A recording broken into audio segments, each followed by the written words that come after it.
You're watching the History Geek Teacher vlog, episode number 6. And this is my original supporting group, my broadcasting class, period number 4. Since vlog 1.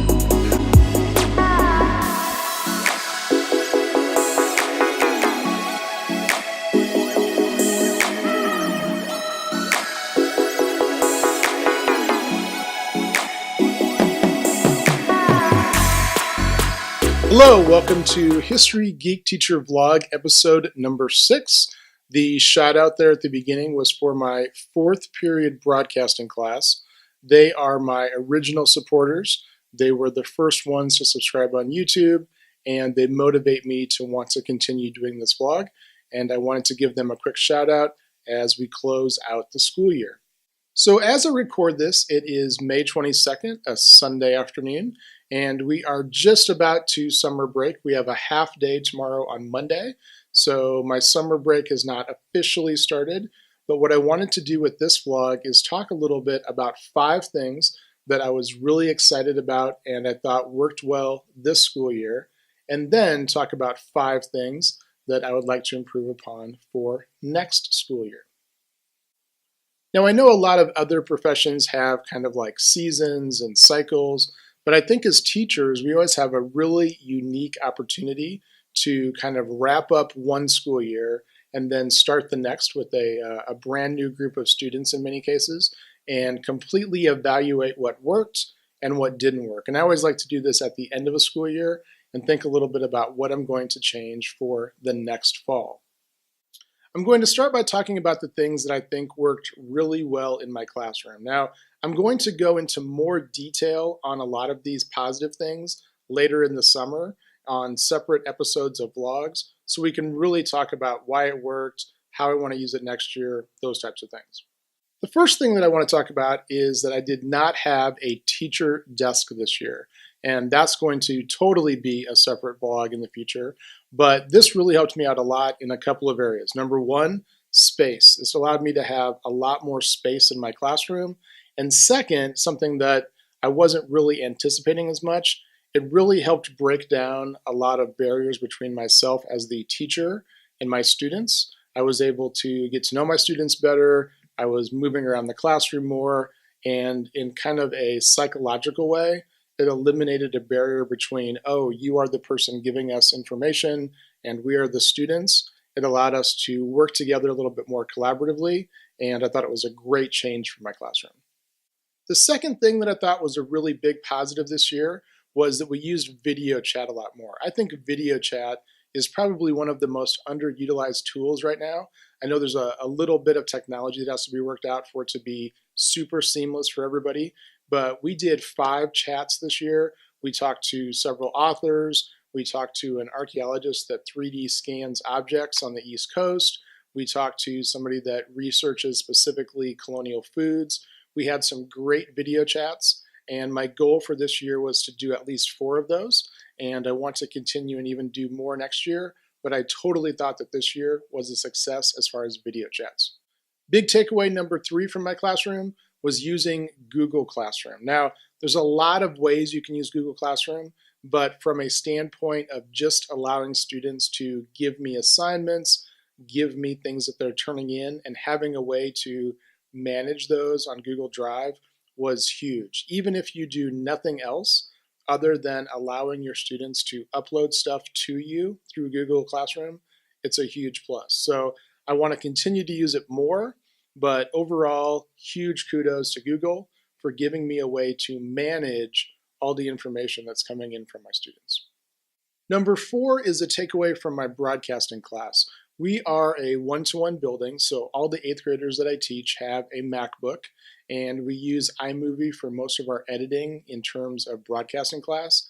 And in the past, I felt like our students knew a lot about iMovie, but I didn't do a great job of getting into a lot of the particular details, things like maybe color, editing a little bit on the video, doing some stuff with audio, getting better at green screen, doing the picture-in-picture type options. So this year, I really focused on learning how to use the full features of iMovie and then passing that on to my students. And I feel a lot more comfortable now using iMovie and I feel like I've really mastered a lot of the little small things that the previous year I wasn't able to do. So the fifth thing that I think was a huge win for me this year was introducing Breakout EDU to my classes. Breakout EDU, for people that are not familiar with the concept, it's kind of like the escape room, but instead of answering questions and clues to break out of a room, you are answering questions and clues to get into a box. So you have a group of students working on clues, generally associated with the content, and they're trying to solve different puzzles and locks and things to eventually get into one specific box. And I did this with my students on 3 occasions this year, and it was a huge win. The students loved it. They really got into it. They even started to develop some of their own games. So this is something that I will continue to work on and will definitely be using next year as well.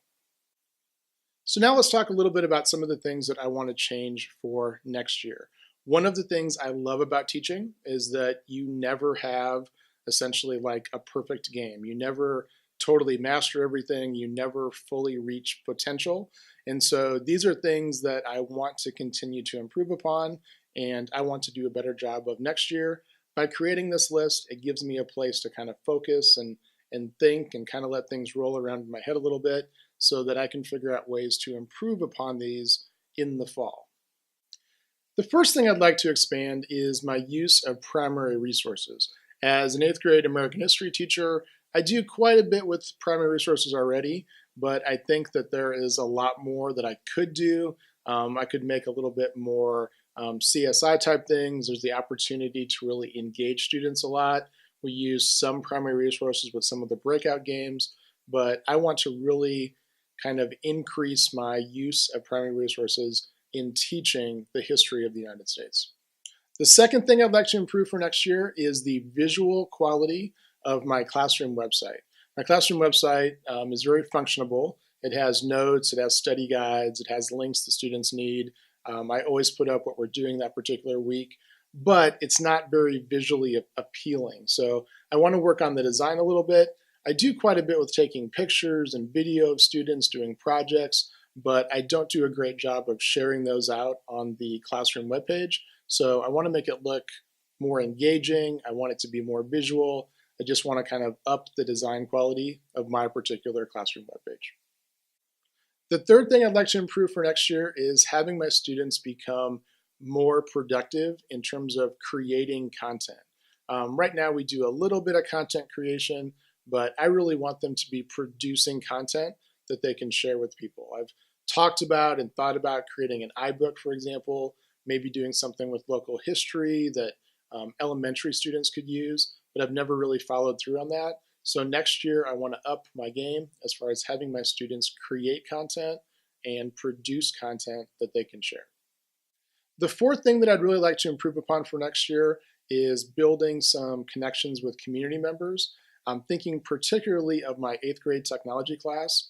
We do a little bit with coding and talk about how technology can be effective in the future. And we have a very active community of web designers and coders here in Kansas City. And I would like to maybe bring some more of those in as speakers and have the students really see the real world connection of what we're talking about. We do a little bit of that, but I want to do a lot more of that next year. My fifth improvement for next year is to increase the efficiency of my feedback to students. I want to create more rubrics, have some different ways that I could maybe record or do some voice feedback, but I'd like to make it as efficient as possible, make it fast and quick and effective for me, and then get it to my students in a more timely fashion. So there you have it, a quick look at some of the things that I thought went really well this year, some things that I would like to improve upon next year. Tomorrow we'll wrap up my 22nd year of teaching. Hard to believe that I've been doing this for 22 years, but I still love it. I think that this is an amazing time to teach. There are definitely a lot of challenges, but there are also a ton of amazing things we can do with students. There's things with technology and just in general with education that are happening that I think make it a very exciting time. So we had a great group of 8th graders this year, and I look forward to next year and kind of retooling what I do, editing some stuff, and making next year even better than this year. So that's going to do it for episode 6. Don't forget to give us a thumbs up if you like the content. You can subscribe on YouTube. Check out our webpage, www.historygeekteacher.com. I've got all my contact information, past episodes, show notes, those types of things. And don't forget, history is so much more than just a bunch of boring old dead guys. Until next time, see you.